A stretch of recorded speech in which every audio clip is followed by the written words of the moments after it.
Kherson debaixo de chuva de mísseis. Rússia intensifica ataques sobre a cidade, recentemente reconquistada pelas forças ucranianas. Vladimir Putin dá ordem para fornecer mais e melhor equipamento militar aos soldados na Ucrânia, mas é contestado por representantes dos familiares. Espanha, Itália, Malta, Grécia e Chipre querem um novo pacto migratório. O Conselho da União Europeia reúne-se esta sexta-feira para debater a questão.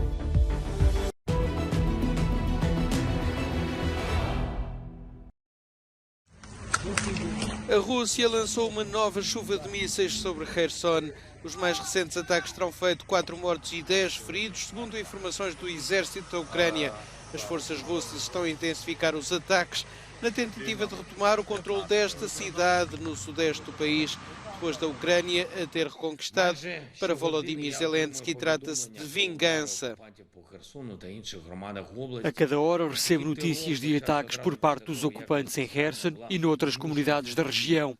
Esse terror começou assim que as forças russas foram obrigadas a fugir da região de Kherson. É a vingança dos predadores. Eles não sabem lutar. A única coisa que sabem fazer é aterrorizar, ou através da energia, ou da artilharia, ou dos mísseis. A corrente liderança degradou a Rússia a esse ponto. Os mísseis atingiram também a zona da capital, em Vyshgorod, perto de Kiev. Os últimos ataques visaram 4 blocos de apartamentos, uma creche e uma escola. Entretanto, Kiev vive ameaçada pelo frio e pela escuridão. Segundo o presidente da Câmara, Vitaly Klitschko, cerca de 3/5 da cidade está sem energia elétrica, depois de vários ataques à rede energética. O que acontece quando o inverno está a chegar e as temperaturas baixam? O apagão na capital ucraniana é visível nas fotografias de satélite, comparando os registros antes da invasão russa com os de agora. Os ataques com mísseis e drones por parte da Rússia à estrutura energética ucraniana estão a obrigar hospitais como o de Kramatorsk a trabalhar com geradores.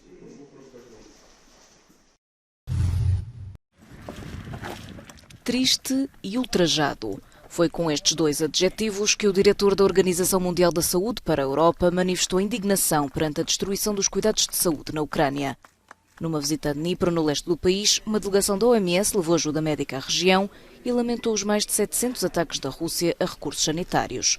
Uma realidade agora agravada pelos cortes de energia em todo o território. A temperatura agora está a oscilar em torno dos 0 graus Celsius, mas em breve vai descer para os menos 20.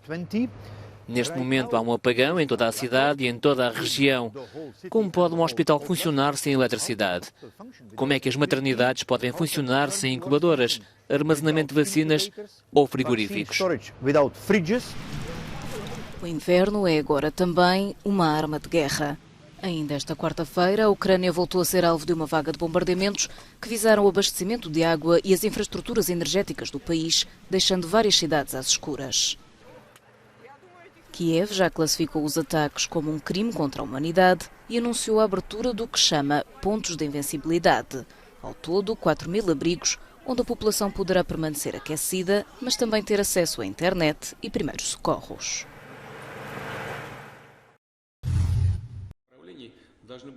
Vladimir Putin quer mais e melhor equipamento militar para os soldados na Ucrânia. A ordem de reforçar e melhorar os fornecimentos foi dada numa reunião do Conselho Coordenador criado para gerir aquilo a que a Rússia chama Operação Especial Militar. Não precisamos de medidas extraordinárias, precisamos de um trabalho claro, de alta qualidade e bem coordenado.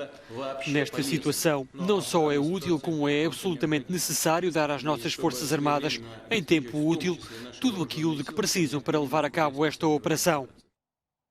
Putin encontra-se esta sexta-feira com familiares de soldados na Ucrânia, mas Olga Tsukhanova, fundadora de um grupo independente de mães e mulheres de soldados na frente, acusa o presidente russo de se encontrar apenas com pessoas escolhidas a dedo e não ter coragem de enfrentar quem tem ou perdeu familiares próximos nesta guerra.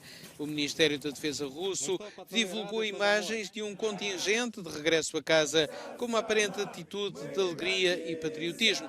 Segundo o governo, este grupo de 50 soldados irá receber tratamento médico em Moscovo.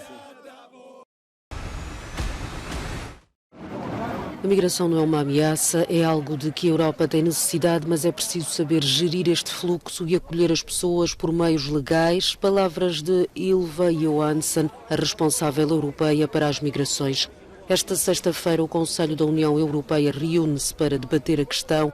As recentes querelas entre França e Itália sobre migrantes a bordo do Ocean Viking e sem lugar para aportar criam novos receios. Estamos a ver que os traficantes adotam novos métodos e meios. Agora utilizam grandes barcos privados, navios comerciais para transportar migrantes. Consideramos que esta é uma tática perigosa e estamos a falar de um grande número de pessoas. Sinceramente, não sei como os países mediterrâneos vão conseguir enfrentar esta nova ameaça.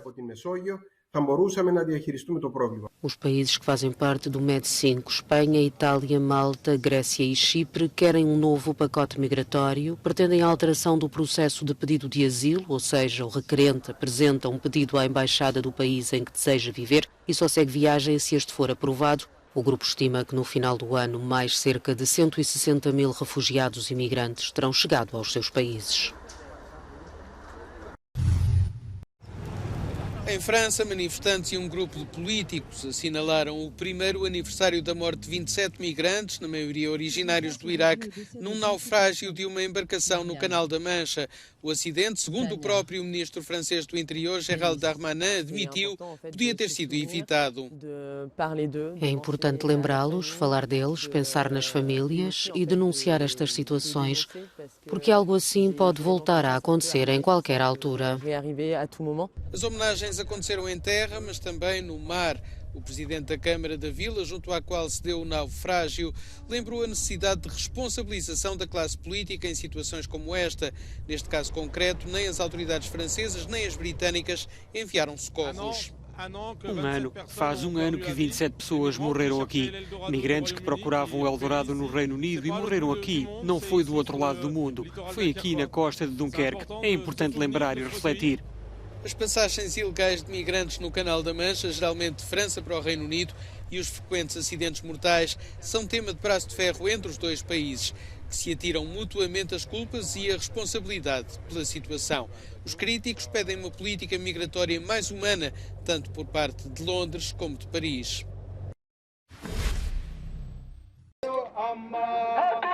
Centenas de pessoas marcharam até ao consulado francês e britânico em Goma, na República Democrática do Congo, exigem uma ação da comunidade internacional para pôr fim ao conflito com o grupo M23. Um protesto pacífico que acontece um dia depois de sair de um encontro em Luanda, a capital angolana, um apelo a um cessar-fogo a partir desta sexta-feira, reunião na qual faltou o representante dos rebeldes. Não compreendemos que rebeldes que se dizem congoleses e pedem negociações sejam representados pelo Ruanda e pelo Uganda. Manifestamos-nos contra esta cumplicidade e contra o silêncio da comunidade internacional, do Bloco de Países da África Oriental e da União Africana. São todos cúmplices. Exigimos da comunidade internacional como um todo que peça aos chefes de Estado ruandês e ugandês que retirem urgentemente os seus combatentes camuflados sob o rótulo de M23, RDF, UPDF e que sancione o Ruanda e o Uganda pela agressão contra a RDC que dura há mais de 25 anos. Em agosto, um relatório da ONU dizia haver provas concretas de que membros das Forças Armadas do Ruanda estavam a conduzir operações no leste do Congo em apoio ao grupo rebelde M23. O Ruanda negou as acusações. A Agência Nacional de Vigilância Sanitária do Brasil decidiu reimpor, a partir desta sexta-feira, o uso de máscara em aviões e aeroportos em todo o país. Decisão tomada devido ao aumento de casos de Covid-19. As autoridades de São Paulo seguem o mesmo rumo em relação aos transportes públicos e, a partir deste sábado, o governo do Estado paulista concorda e recomenda aos restantes municípios que tomem medida idêntica. Dados oficiais dão conta de um aumento de 156% no número de internamentos neste estado, mais de 97% em unidades de cuidados intensivos, uma média diária de mais de 400 pessoas a darem entrada nos hospitais. Todos querem El Gordo. As cenas repetem-se de ano para ano, filas intermináveis para comprar cautelas da famosa Lotaria de Natal espanhola. De todos os pontos de venda, o de Dona Manolita, em Madrid, é o que atrai maiores multidões e não é por acaso. Foram vendidos aqui mais prémios do que em qualquer outro lado. A Lotaria de Natal distribui este ano mais de 2.500 milhões de euros em prémios.